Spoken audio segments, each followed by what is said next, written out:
Suivez l'actualité de la RDC et du monde au quotidien avec Télé 50.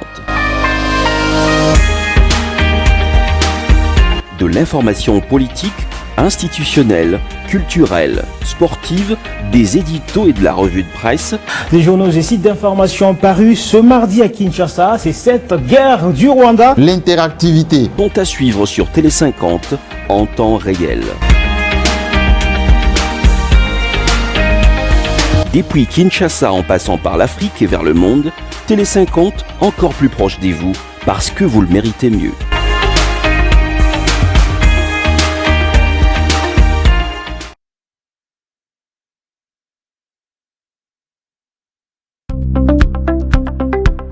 « 24 heures sur 24, Télé 50 vous fait suivre l'évolution du monde car l'actualité ne s'arrête jamais. Nos équipes rédactionnelles et techniques sont chaque jour à pied d'œuvre pour vous mettre à jour sur nos différentes plateformes digitales de diffusion d'informations.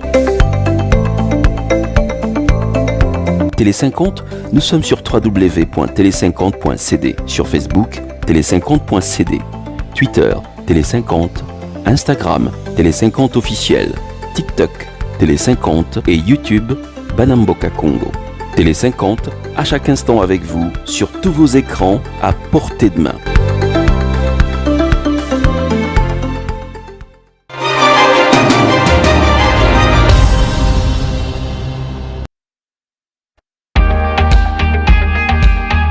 Suivez l'actualité de la RDC et du monde au quotidien avec Télé 50.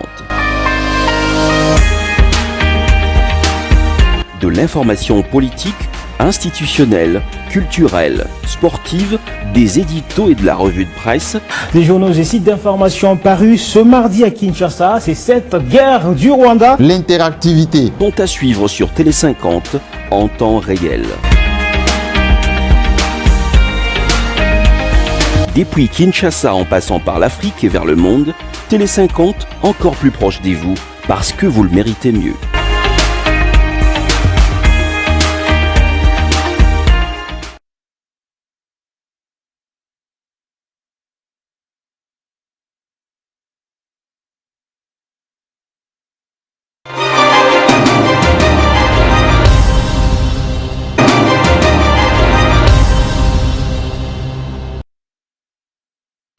Voilà, madame, monsieur, bienvenue à vous. Si vous venez de nous rejoindre, c'est une journée qui avait été instituée justement par l'UNESCO. C'était en 2002.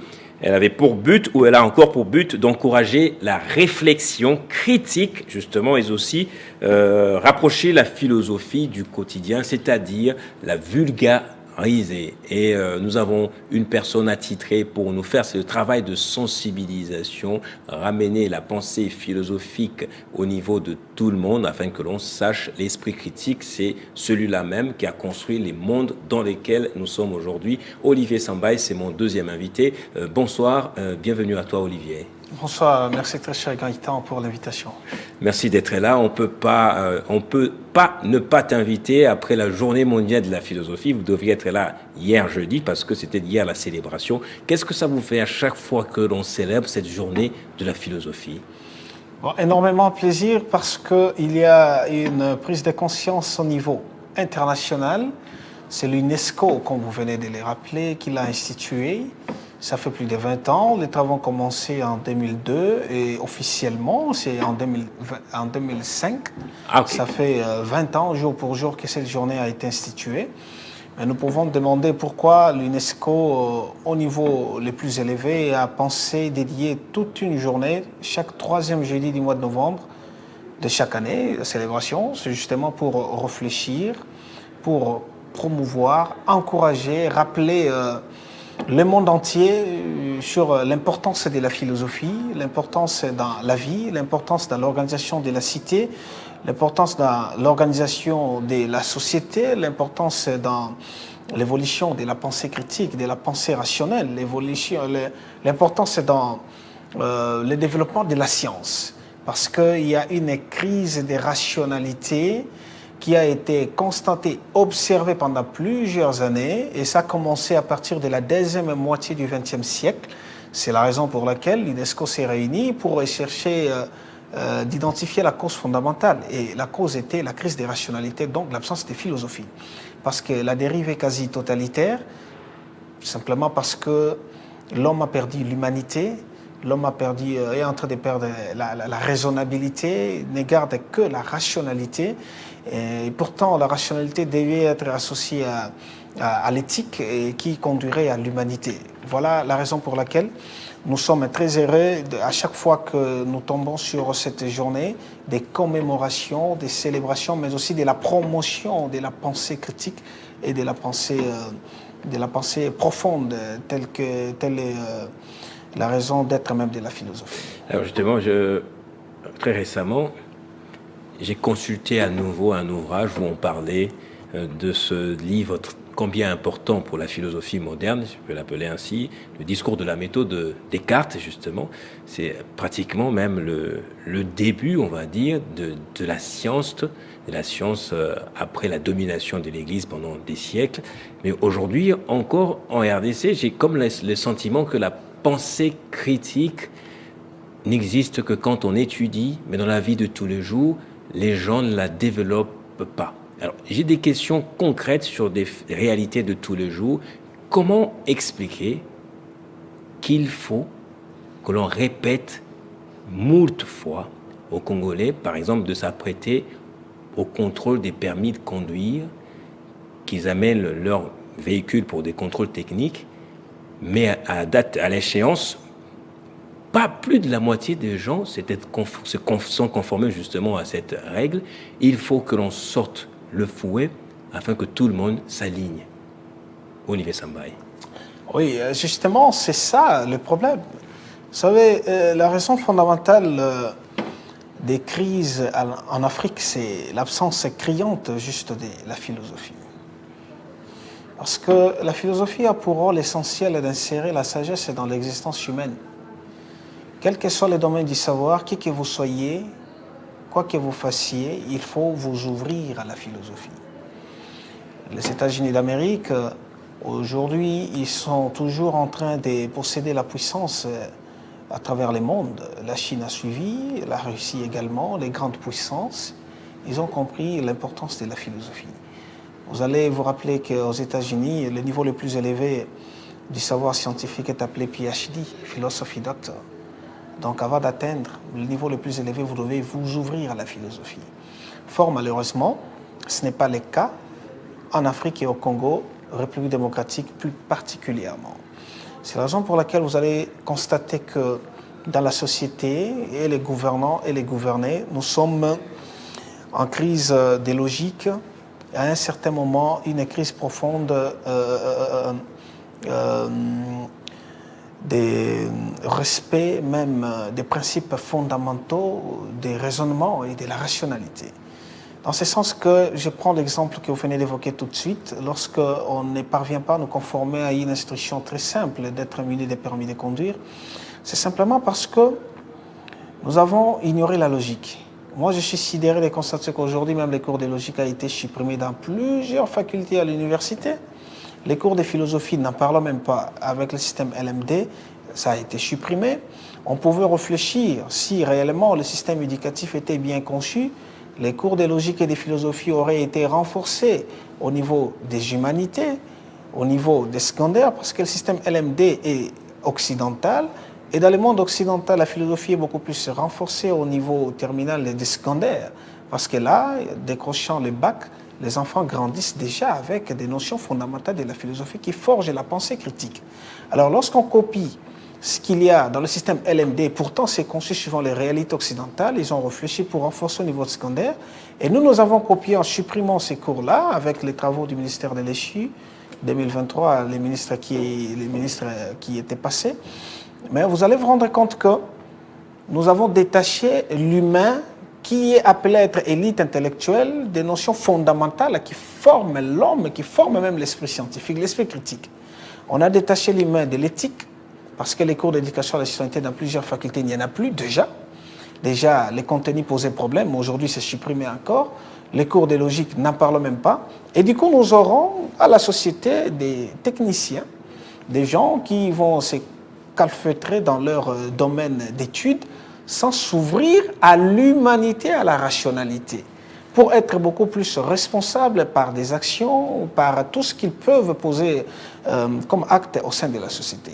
Voilà le problème. Parce que la philosophie, je synthétise en disant que la philosophie parle les 3 langues. Vous avez la métaphysique. Il faut analyser les choses de façon approfondie, les causes profondes des choses et non rester de façon superficielle seulement sur des faits. Je prends un exemple, le phénomène embouteillage. Si on réfléchit en tant qu'urbaniste, on dira que non, c'est un problème des routes.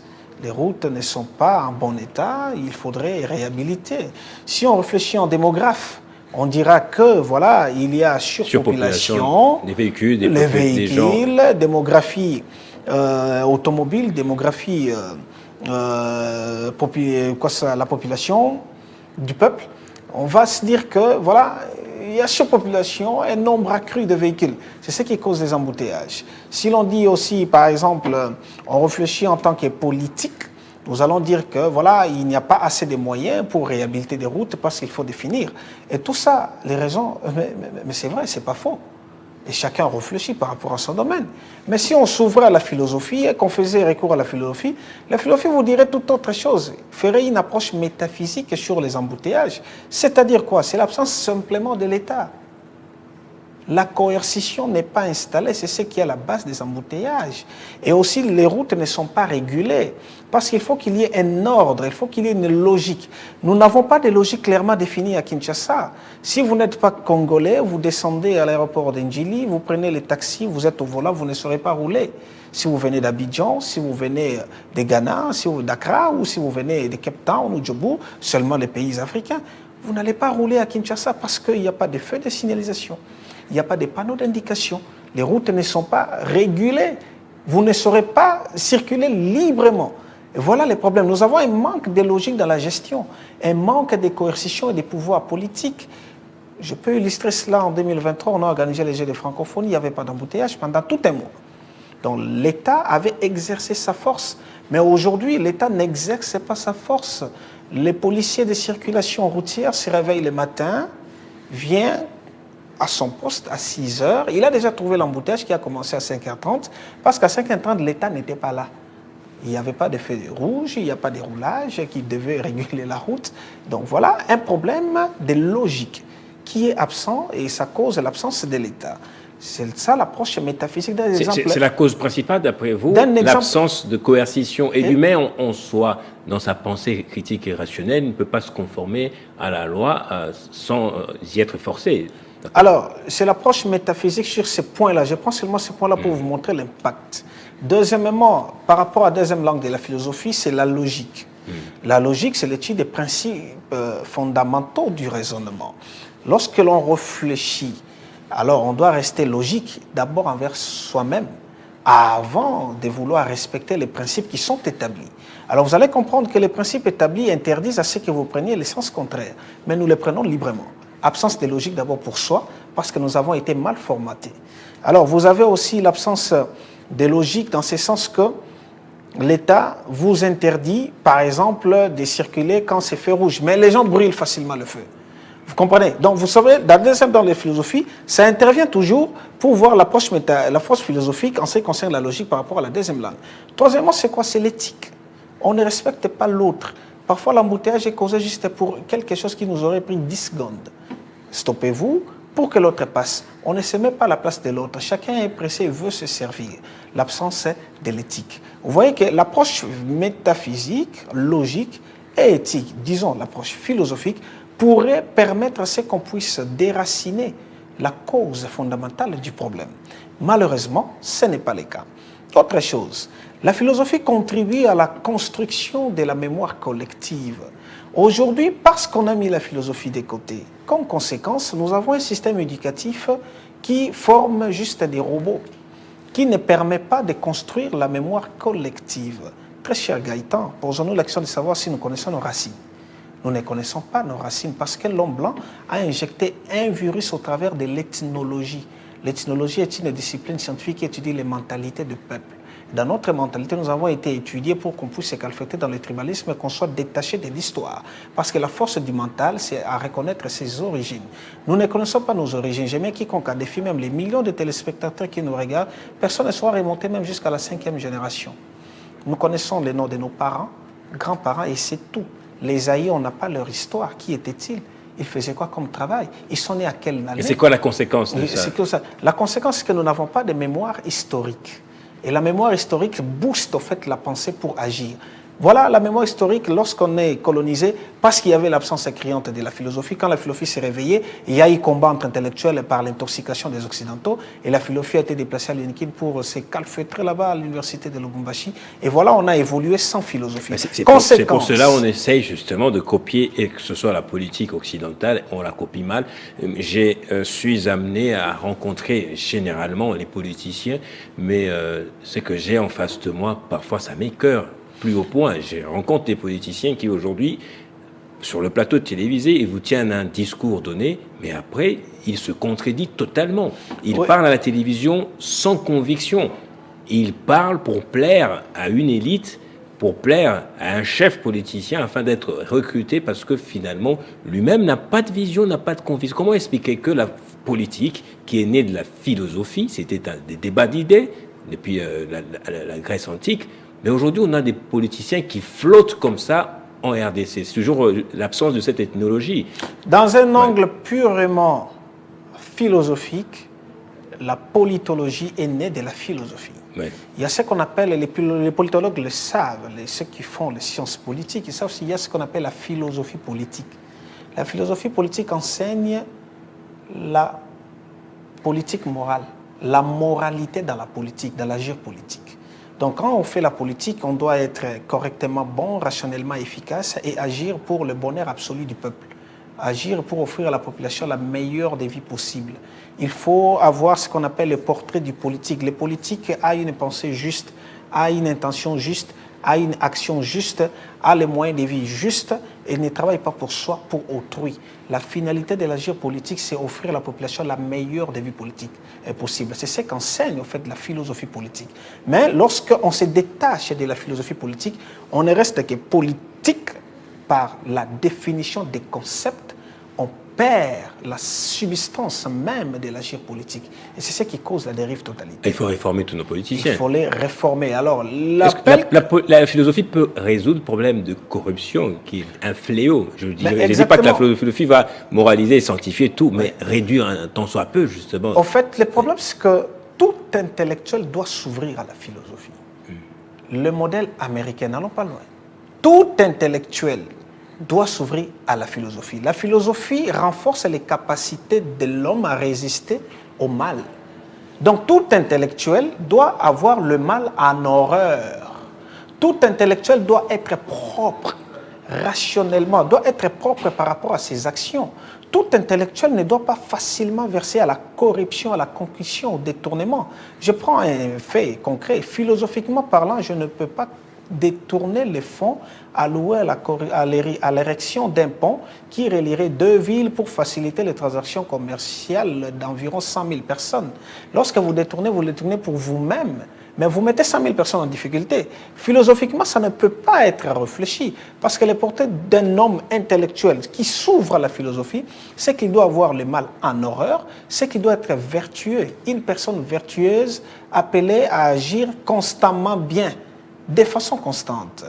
Voilà, au fait, tout intellectuel devrait s'ouvrir à la forme. Malheureusement, on rentre seulement dans son domaine d'expertise, on se bombe les torses, je connais ceci, je connais cela, mais au fond, nous perdons la substance même de la rationalité, la substance même de l'éthique, des valeurs morales. Une autre question concrète. Aux États-Unis, c'est Donald Trump qui est au pouvoir, c'est l'autre camp politique justement. Il a pu gagner pour le compte des États-Unis, il dit lui-même 13 trillions ou 13 000 milliards de dollars.